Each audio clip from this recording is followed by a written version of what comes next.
A powerful play goes on, and you may contribute a verse. Huh. Profound words this morning.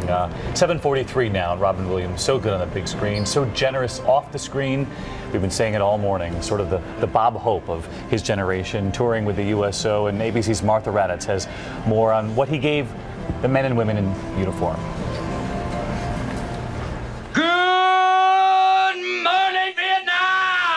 Playing the Air Force disc jockey Adrian Cronauer, Williams made the troops laugh in Good Morning Vietnam. And off-screen, around the world,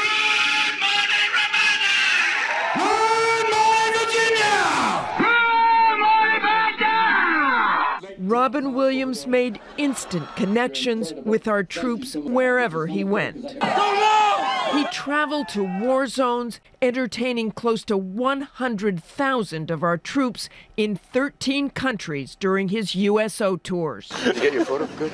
Merry Christmas, folks. After his shows, he'd always stick around, seeking out those who couldn't come to the main event. He'd go to the guard towers. He'd go to the dining facilities. He'd go to the security police who couldn't come to the shows because they were on duty.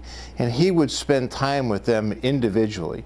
That was very moving. And for the veterans, and especially the injured back home, Williams used comedy as therapy, telling our own Bob Woodruff during a fundraising Stand Up for Heroes event in 2012. I'm so honored to meet them and know what they've gone through and say, hey, dude, this is just something that it really humbles me. Another humbling moment for Williams came during a performance in Kuwait in 2007.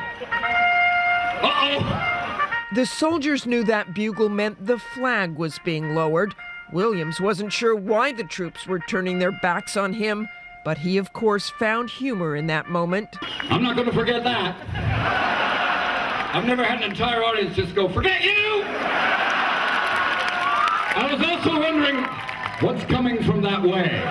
Williams would joke about that for years to come, but you could always see that pride in our troops, that respect, and they always gave it back. I just want to say thank you to all our men and women serving our country. Thank you very much.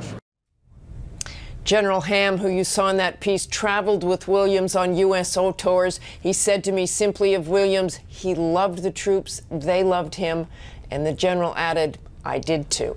David? So powerful.